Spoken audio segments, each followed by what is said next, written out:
Olá, boa tarde. Jurisprudências. Elas servem para orientar tanto advogados quanto juízes na hora de conduzir um processo. Um comitê criado pelo Conselho Nacional de Justiça quer reunir informações dos serviços de jurisprudência dos tribunais brasileiros para definir melhorias. No Jornal da Justiça de hoje, vamos entender melhor como será feito esse trabalho. E você vai ver também. Presidente do Supremo Tribunal Federal, ministro Luiz Fux, suspende continuidade de processo de retomada de serviço da linha amarela pela Prefeitura do Rio de Janeiro. Fux ressaltou que a situação é grave, complexa, com risco de lesão à ordem e à economia públicas. Ministro Ricardo Lewandowski, do STF, determina que o Tribunal de Contas da União terá acesso a diálogos da Operação Spoofing para instruir requerimento contra o ex-ministro Sérgio Moro. E ainda, a Corte Especial do Superior Tribunal de Justiça reconhece retratação de desembargadora acusada de ofender a vereadora Marielle Franco. A relatora, ministra Laurita Vaz, destacou que a retratação feita antes da sentença, de forma clara, completa e definitiva, implica a extinção da punibilidade quanto ao crime de calúnia.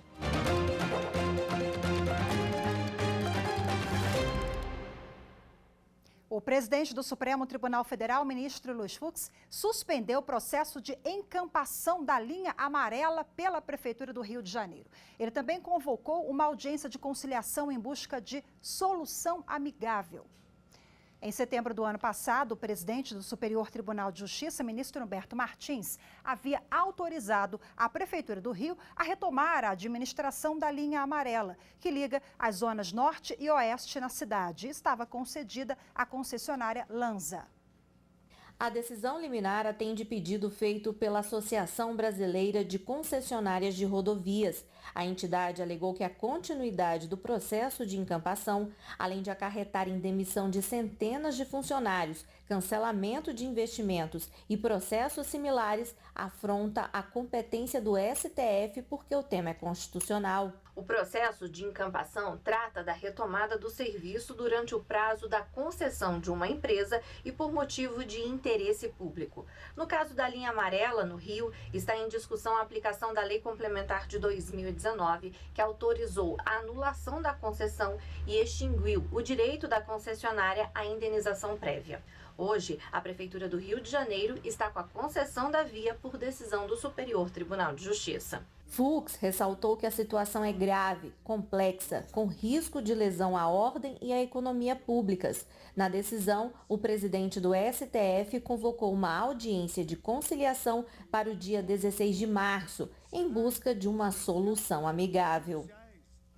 O ministro Edson Fachin, do Supremo Tribunal Federal, decidiu tirar da 13ª Vara Federal de Curitiba o processo aberto na Operação Navegar é Preciso contra os irmãos German e José Efromovic. Os empresários são réus por corrupção e lavagem de dinheiro em contratos para a construção de navios firmados com a Transpetro, subsidiária da Petrobras. Ao declarar a incompetência da Justiça Federal do Paraná para processar o caso, o ministro Fachin determinou a transferência da ação penal para Brasília. A defesa dos dois empresários pretendia que os autos fossem encaminhados à Justiça Federal em São Paulo. O ministro Ricardo Lewandowski, do Supremo Tribunal Federal, determinou que o ministro Bruno Dantas, do Tribunal de Contas da União, receba cópias de documentos com diálogos entre o ex-juiz Sérgio Moro e procuradores da República. Bruno Dantas é relator em um processo que apura conflito de interesse pelo fato de Moro ser sócio de uma administradora judicial do Grupo Odebrecht. Quem tem os detalhes dessa decisão é a nossa consultora jurídica da TV Justiça, a Gisele Reis. Boa tarde a todos que nos acompanham. O ex-juiz Sérgio Moro atualmente é sócio de uma empresa, administradora judicial do Grupo Odebrecht, no processo de recuperação judicial.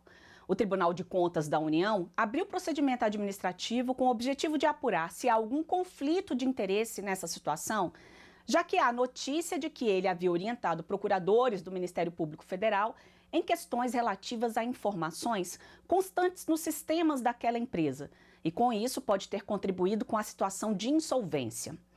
O ministro Ricardo Lewandowski, do Supremo Tribunal Federal, permitiu o acesso do TCU aos documentos públicos que já constam no processo e se referem às mensagens trocadas entre procuradores da Força Tarefa da Lava Jato e o então juiz Sérgio Moro, reveladas no bojo da operação que investigou e também prendeu suspeitos de invadir celulares do ex-juiz e de integrantes da Força Tarefa da Lava Jato em Curitiba. A partir desta decisão, o Tribunal de Contas agora tem acesso aos diálogos que fazem parte dos elementos de prova da ação penal que tramita na 10ª Vara Federal Criminal de Brasília. E o Conselho Nacional de Justiça faz um diagnóstico sobre serviços de jurisprudência no Brasil. Um comitê criado em dezembro do ano passado reúne informações para examinar o perfil dos usuários desses serviços e definir melhorias. Nulidade de processo. Em abril de 1967, a segunda turma do STF concedeu um habeas corpus e anulou um processo porque o réu, que era menor, teve como curador no interrogatório um falso advogado. A decisão entrou para a lista de jurisprudências do tribunal. Mas, na prática, o que isso significa? Jurisprudências são decisões dos tribunais que servem para orientar tanto advogados quanto juízes na hora de conduzir um processo. Sem dúvida alguma, a jurisprudência é uma das ferramentas mais importantes para o advogado nos dias atuais. É através dela que o procurador busca precedentes que se assemelham ao seu caso concreto para que ele visualize qual é o entendimento dos tribunais a respeito dos assuntos pertinentes à sua ação. Até os anos 90, as jurisprudências eram armazenadas assim, em livros como estes que lotavam as prateleiras de escritórios de advocacia. Além do espaço, gastavam muito papel e material de encadernação, até porque as leis mudam e com elas a jurisprudência também é alterada. Mas aí veio o avanço da tecnologia e tudo ficou mais fácil. Mas ainda pode melhorar e, para isso, o Conselho Nacional de Justiça criou um comitê que vai elaborar estudos e pareceres técnicos sobre a sistematização do serviço de jurisprudência no Poder Judiciário no país. Os trabalhos já começaram. O primeiro passo foi encaminhar um formulário eletrônico para todos os tribunais com perguntas elaboradas pelo comitê. O prazo para devolver o questionário terminou na última sexta-feira. E para detalhar o trabalho desse comitê e saber os próximos passos, eu converso agora com a juíza auxiliar da presidência do Conselho Nacional de Justiça, Ana Lúcia Aguiar. Seja muito bem-vinda, boa tarde para a senhora. Boa tarde, muito obrigada. Queria que você explicasse um pouquinho agora, em linhas práticas, qual será a utilidade desse comitê. Os trabalhos, eles já se iniciaram, é um grupo grande, conta pra gente.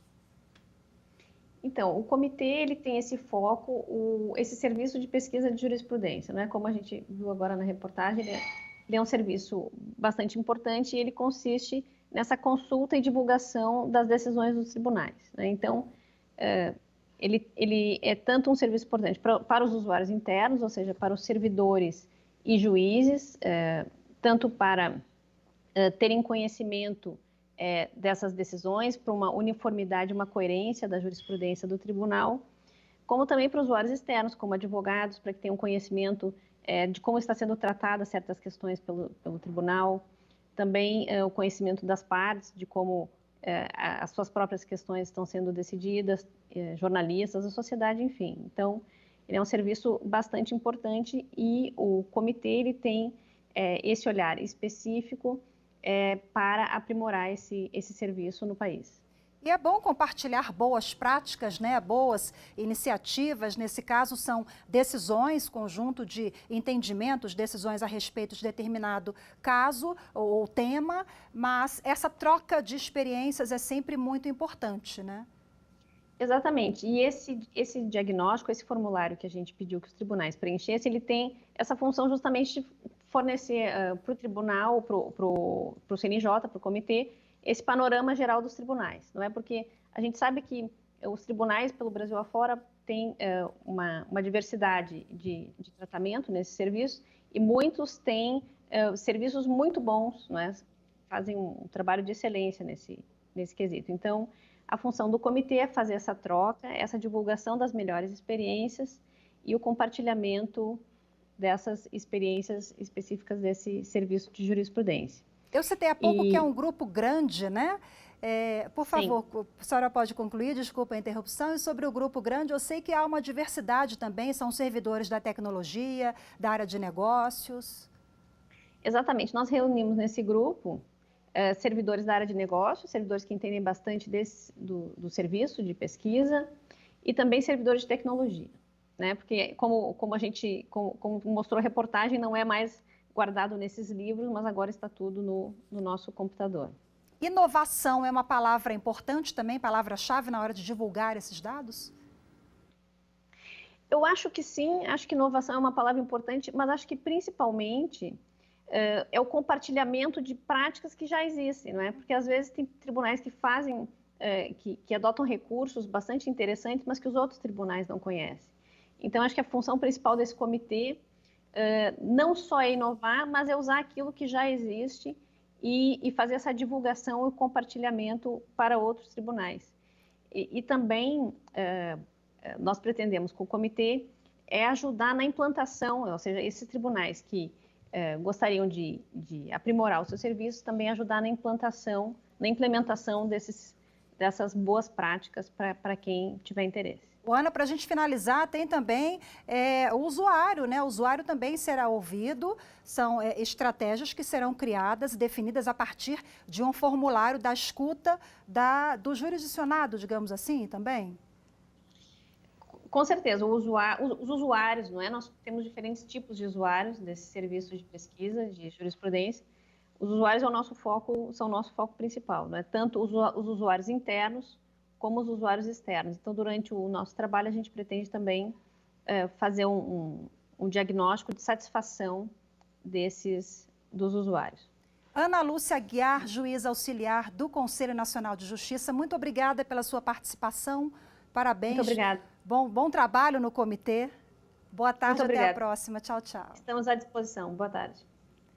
E você vai ver no próximo bloco, o plenário do Supremo Tribunal Federal retoma hoje o julgamento sobre a abrangência de ações civis públicas. Até já.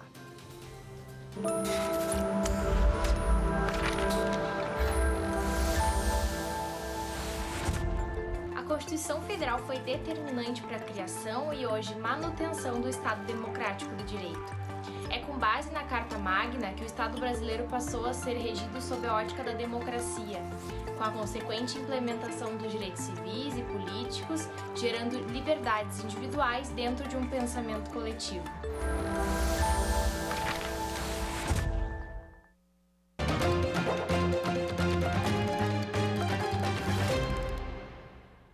O Procurador-Geral da República, Augusto Aras, entrou com uma ação no Supremo Tribunal Federal contra um artigo da Constituição de Rondônia sobre ações e serviços públicos de saúde. Quem tem os detalhes é a repórter Viviane Novaes.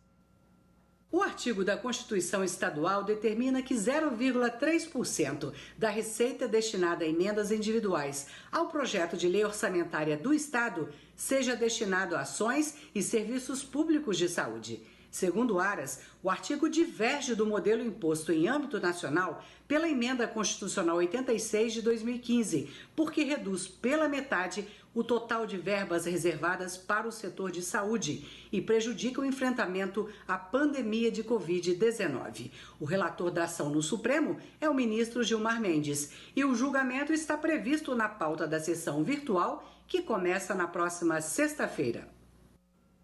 Os ministros do Supremo Tribunal Federal retomam hoje o julgamento sobre a abrangência de ações civis públicas, questão que envolve, num pacote só, instituições bancárias, contratos habitacionais e o Instituto Brasileiro de Defesa do Consumidor. O julgamento começou nesta quarta-feira. Antes, o plenário rejeitou a ação proposta pela União contra a decisão do Supremo sobre compensação de créditos de IPI. Confira na reportagem de Marta Ferreira.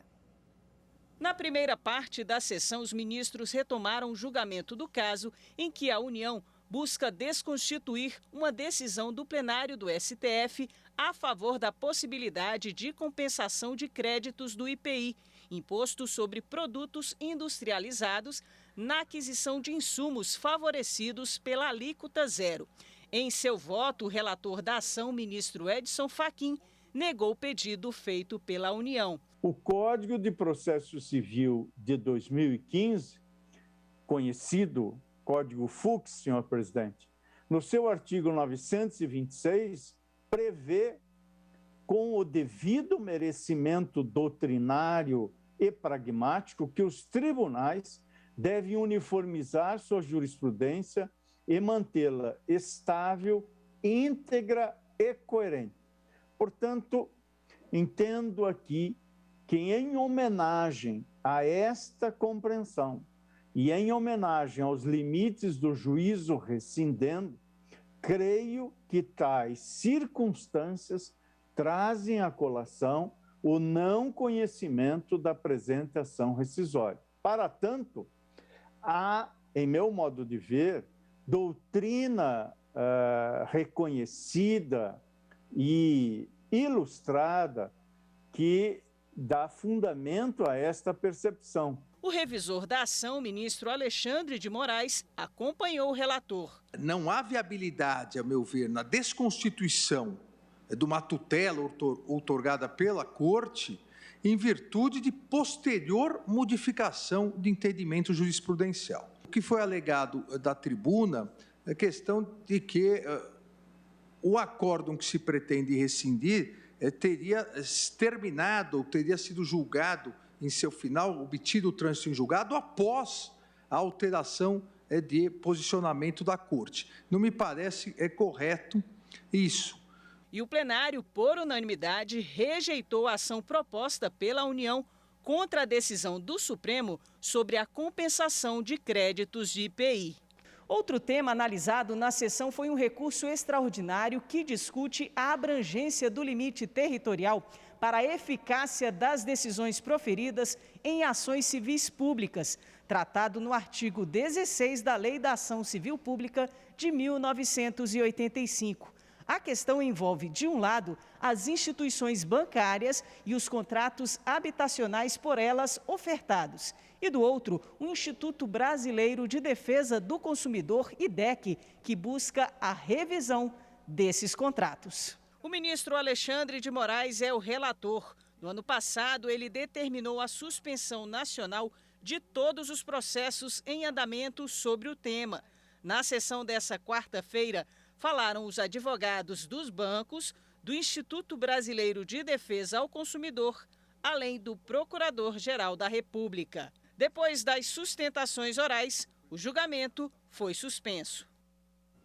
E na sessão de hoje de manhã, o plenário do Tribunal Superior Eleitoral determinou a realização de novas eleições e Antônio Carlos, que fica em Minas Gerais. A Araci Cristina Araújo Carvalho, a candidata mais votada para a prefeitura da cidade em 2020, ela foi considerada inelegível porque teve as contas públicas rejeitadas quando foi prefeita em mandato anterior.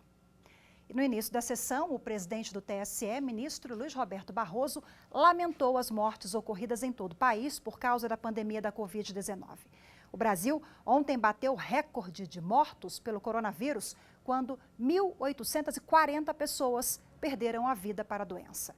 2 servidores da Justiça Eleitoral, um de Minas Gerais e outro do Ceará, faleceram ontem, também vítimas da Covid-19.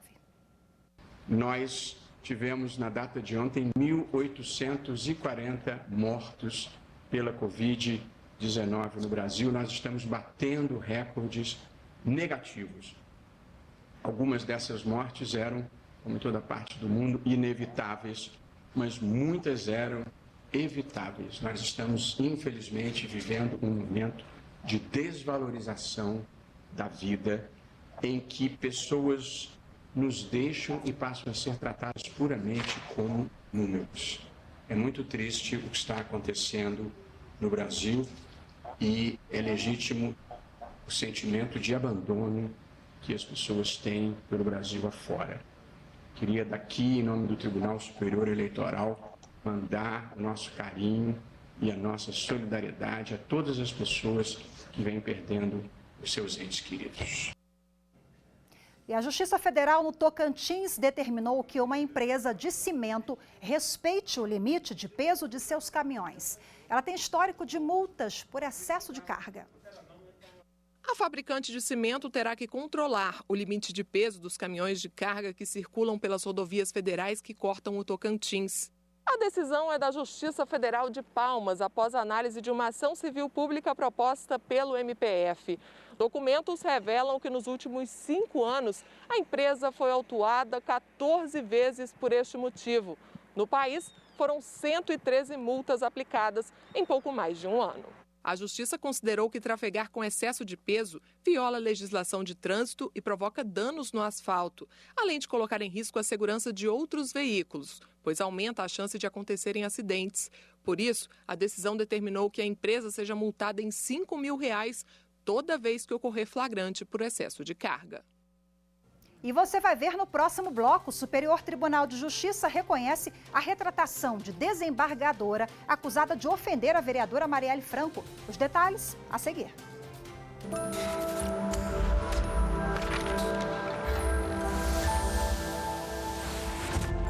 Tudo na vida precisa de um norte, e com a democracia não seria diferente. Nesse caso, o norte da democracia é a Constituição Federal, que é quem vai orientar os direitos mais básicos do cidadão brasileiro. É a Constituição, por exemplo, que vai garantir a liberdade de ensinar, aprender, pesquisar e divulgar o pensamento, a arte e o saber.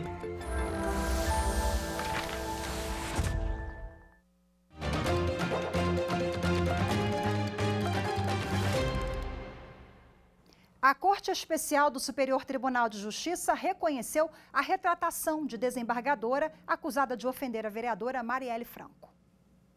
Os ministros da Corte Especial do STJ declararam a extinção da punibilidade no processo contra a desembargadora Marília de Castro Neves Vieira, do Tribunal de Justiça do Rio de Janeiro, acusada de ofender em rede social a vereadora Marielle Franco, dias após o assassinato dela em março de 2018.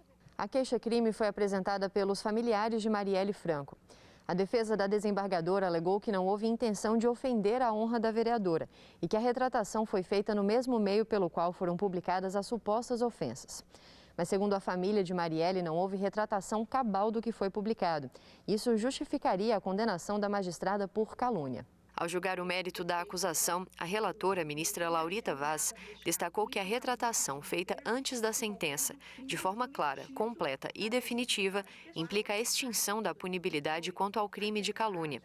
A relatora pontuou que, apesar do descontentamento absolutamente compreensível da família, a retratação foi feita em conformidade com as diretrizes do Código Penal e a consequência deve ser a extinção de punibilidade no processo. O Tribunal Superior do Trabalho afastou a prescrição de 1 ano do processo de um vigilante que pretendia receber seguro de vida coletivo após ser afastado por invalidez. Quem tem os detalhes desse caso julgado é o repórter Pablo Lemos. O vigilante trabalhava para a Proforte Segurança, no Paraná, e foi aposentado por invalidez após um quadro de depressão decorrente do trabalho.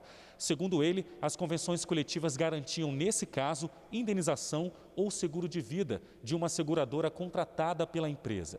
Na ação ajuizada contra a Proforte e a seguradora, ele pedia o pagamento de R$ 129 mil, conforme previsto no contrato de seguro.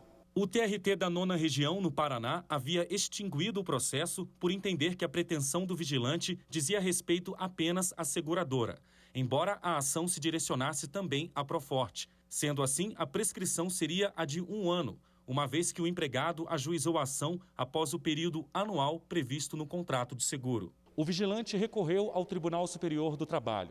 O relator do caso, na 4ª turma, ministro Guilherme Caputo Bastos, observou que o contrato de seguro de vida previsto em norma coletiva está intimamente interligado à relação jurídico-trabalhista, firmada entre as partes. Dessa forma, incide o prazo de 5 anos, até o limite de 2 anos após a extinção do contrato de trabalho, estipulado na Constituição da República. Por unanimidade, a turma determinou o retorno dos autos ao TRT da 9ª Região para o exame do recurso ordinário. Em comemoração ao Dia Internacional da Mulher, o Tribunal Superior Eleitoral vai promover durante o mês de março, todas as sextas-feiras, às 15h, o Mulheres Debatem. E o primeiro será amanhã, dia 5, sobre igualdade, com mediação da minha colega jornalista Pétria Chaves. Além de Petra e do ministro Barroso, o encontro contará com a participação da juíza federal Adriana Cruz e da cientista política Flávia Biroli. Então anote aí na agenda, sexta-feira, amanhã, 5 de março, 3 da tarde, tem a estreia no canal do YouTube da Justiça Eleitoral. Hoje ficamos por aqui. Muito obrigada pela sua companhia. Uma ótima tarde para você. Até amanhã. Tchau, tchau.